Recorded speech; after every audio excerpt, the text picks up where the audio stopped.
반갑습니다. 주식탐구생활 전재인입니다. 이 영상을 녹화하는 날짜는 2021년 8월 7일 토요일자고요. 이번 시간에는 카카오뱅크가 상장 첫날 상한가에 직행하는 모습을 보였는데 이런 수급 블랙홀 현상에 대해서 살펴보는 시간을 갖도록 하겠습니다. 카카오뱅크가 청약 마감일 때 증거금이 무려 58조가 들어왔습니다. 중복 청약이 가능했던 SKI 테크놀로지 같은 경우는 이제 80조가 넘었습니다만 중복 청약이 안 됐기 때문에 카뱅의 58조 정도 증거금은 흥행 성공이라고 봐야 되겠죠. 그래서 상장 시 기대감도 어느 정도 있었는데 워낙 최근에 공모가에 대한 얘기들이 설왕설래하다 보니까 수급 부담도 일정 부분 있었던 것도 사실이에요. 경쟁률이 181.1대 1. 자, 그런데 크래프톤 같은 경우는 금주에 청약을 했는데 완전히 흥행 참패했습니다. 증거금이 5조, 청약 경쟁률도 7.8대 1이에요. 소문난단체 먹을 거 없다라고 아주 혹평도 나왔는데 그 배경은 공모가가 높기도 합니다만 중국이 게임 산업은 정신적 아편이다 그래서 아주 강력한 규제를 또 예고를 했기 때문에 거기에 대한 부담이 컸던 것으로 보여지고요. 앞으로 OTT 사업자에 대한 규제도 나올 것으로 지금 예고되고 있죠. 하여튼 중국 관련된 종목들은 지금은 상당히 조심할 필요가 있는 거고요. 중국의 그런 규제 상황과 앞으로의 전망 이런 것들을 한번 정리를 해드릴게요. 오늘 주제인 카카오뱅크 살펴보면 카카오뱅크 그러면 좀 기니까 카뱅으로 줄여서 설명을 하겠습니다. 카뱅은 국내 금융앱의 플랫폼 사업자 중에서는 가장 1등 사업자죠. 토수가 많이 쫓아오고 있습니다만 MAU라 그래서 월간 실사용자 수를 보게 되면 1330만 명입니다. 주간 사용자는 960만 정도가 되고요. 중복 사용자를 제외하고서는 월간 사용자가 281만 명으로 1등입니다. 역시 카카오 브랜드 파워라고 볼 수 있겠죠. 신용대출 시장 점유율도 지금 13%까지 올라와 있고요. 2020년 기준으로 해서 13.9조 원, 거의 14조입니다. 올해는 14조도 넘겠죠. 연 이체 건수를 보게 되면 6억 5,200만 건이에요. 그만큼 편리성이 카카오에는 있다라고 시장에서는 판단할 수 있겠죠. 카뱅의 강점은 역시 금리가 낮다는 데 있죠. 신용한도 대출 금리도 낮은 수준이고 또 전세자금 대출도 금리가 낮은 수준입니다.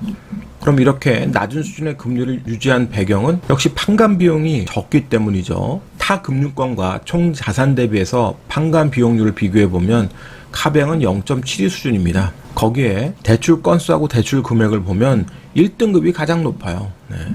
2등급이 그 다음이고 전체 84.2%가 1등급에 집중되어 있기 때문에 리스크가 충분히 관리가 될 수 있겠죠. 3, 4등급 이하는 작은 비중이기 때문에 리스크 관리가 될 수 있다는 소리입니다. 카뱅의 강점은 역시 플랫폼 사업자라는 거, 카드와 연계된 순이익이 계속 사이즈가 커지고 있는 모습이고요. 연계계좌 서비스도 좋은 모습을 보이는데 증권계좌수의 증가가 작년과 올해 초처럼 폭발적으로 증가하는 것은 쉽지 않기 때문에 이 부분은 둔화가 될 것으로 개인적으로는 좀 예측을 하고 있어요. 연계대출 수수료는 꾸준히 좋을 것으로 보여지고요. 그리고 카뱅이 플랫폼 사업자로서 상당히 기대가 되는 부분이 이 대한대출 서비스하고 보험 쪽입니다. 마이데이터를 활용한 서비스가 만약에 카뱅이 성공적으로 진입해서 안착한다 그러면 플랫폼 사업자의 위력이 더 커질 수 있을 거예요. 예를 들어서 주택담보대출을 더 낮은 금리로 갈아타겠다.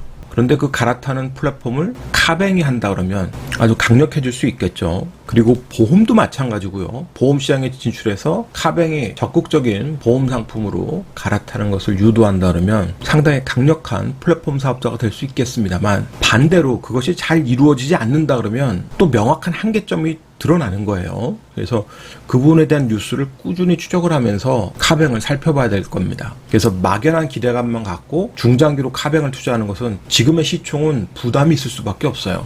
그리고 정부가 인터넷 전문은행을 통해서 중금리 대출 시장을 유도를 하고 있는데 아직까지는 카뱅 같은 경우 충족을 못하고 있습니다. 그래서 2023년까지 전체 자사의 대출 규모 중에서 중금리 대출 목표를 30%까지 잡고 있는데 이렇게 진행되지 않으면 정부로부터 일정 부분 규제를 받을 수도 있겠죠.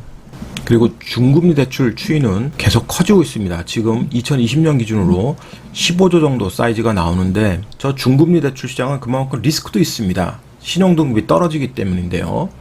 신용등급이 높은 자들의 중금리 대출 시장이라고 하면 좋겠습니다만 정부가 유도하는 것은 지금 4등급부터 낮은 등급에 있는 신용자들을 대상으로 지금 중금리 대출 시장을 키우려고 하고 있기 때문에 그들은 신용 정보가 많이 부족합니다.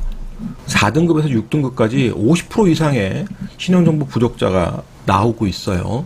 그러면 이런 신용정보가 부족한 상황에서 제대로 된 대출이 진행될 수 있을지는 카뱅의 입장에서 본다면 리스크 요인이 될 수 있겠죠. 지금은 민간 중금리 시장 쪽은 저축은행이 역시 많이 하고 있습니다. 그래서 저런 것들이 충분히 내가 감내할 수준의 시총이 형성됐다 그럴 때는 중장기 투자도 가능하지만 지금 33조의 시총에서는 약간의 무리수가 될 수 있다라고 개인적으로는 천지인이 판단을 하고 있습니다. 그래서 지금은 수급을 파악하면서 수급 매매를 하는 게 훨씬 유리할 수 있다고 봐요. 카뱅의 손익계산서를 살펴보면 2018년에 적자였는데 2019년부터 흑자 전환해서 2020년 1136억을 찍었고요. 올 1분기 순이익이 466억을 찍었습니다. 올해 예상 순익 전망이 5천억 되니까 지금의 33조는 PR 60배 수준이잖아요. 결코 적지 않죠. 카뱅의 상장 이후 유통 가능 물량을 살펴보면요. 1억 2,830만 주가 넘습니다. 엄청난 물량이 유통이 되는데 첫날 5천만 주 이상 터졌죠. 그래서 전체적으로 1억 2천만 주 이상 플러스 계산해서 터질 때까지는 철저히 저점 공략을 하는 전략이 유리할 것 같고요. 이번 공모에서 국내나 외국인 기관 투자자들이 상장 첫날부터 물량이 풀리는 것은 1,447만 주입니다. 1개월 후부터 300만 주, 3개월 후부터 500만 주, 6개월에 1,400만 주가 추가적으로 풀리기 때문에 트레이딩 하실 분들은 1개월 안에 트레이딩을 마무리하는 게 좋겠죠. 그 이후부터 물량이 계속 나오게 될 수 있으니까 그 물량 호화를 또 추적하면서 트레이딩 시점을 또 찾아야 될 겁니다. 금요일장에 CS 창구로 외국인들이 어마어마한 매수세가 유입이 됐는데 장 초반에 시초가 형성 후 급락을 하니까 저점이 51,000원 찍었어요. 이때부터 아주 적극적으로 물량을 사들여가서 시세를 형성해 놓고 주가가 빠지지 않게 물량 방어를 하면서 상한가까지 잘 유도를 했습니다. 외국인들의 평단가가 58,500원이에요. 무려 수익률이 20% 가까운 수익률을 만들어냈습니다. 그러니까 월요일날부터 당장 물량이 나와서 외국인들이 차익 실현해도 전혀 이상할 게 없죠.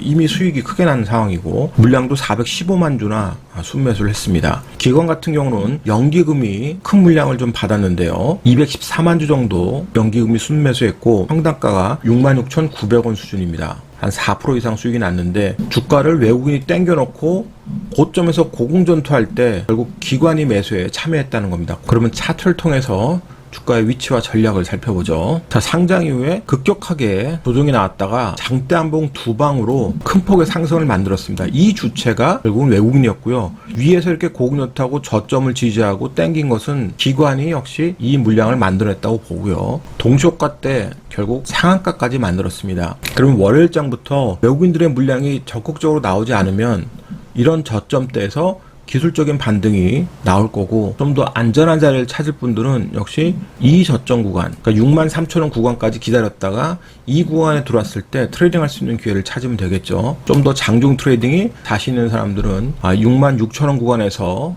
트레이딩할 수 있는 기회를 찾으면 될 것 같고 조금 더 안전한 자리를 찾을 사람들은 63,000원 구간에서 트레이딩 자리를 찾으면 될 것 같습니다. 그리고 이날의 거래 대금이 무려 3조 7,500억입니다. 코스피 전체 거래가 15조 정도인데요. 24% 정도의 물량이 카뱅에 쏠린 겁니다. 완전한 수급 블랙홀을 만들었죠. 그냥 한 방에 다 쏟아진 겁니다. 그럼 이렇게 부각됐던 수급 블랙홀에 해당되는 종목들은 한 방에 안 빠집니다. 빠져도 하락 N자형을 그리면서 빠지든지 옆으로 횡보하면서 수급이 팔아먹을 기회를 계속 만들어내기 때문에 정말 어처구니없이 외국인들이 한 방에 저 400만 주 물량을 털고 나가는 일만 나오지 않으면 언제든지 트레이딩 기회를 한 달 안에는 계속 줄 수 있으니까요. 트레이딩에 자신 있는 투자자들은 관심을 갖고 추적을 해보시기 바랍니다. 오늘자 한 줄 요약.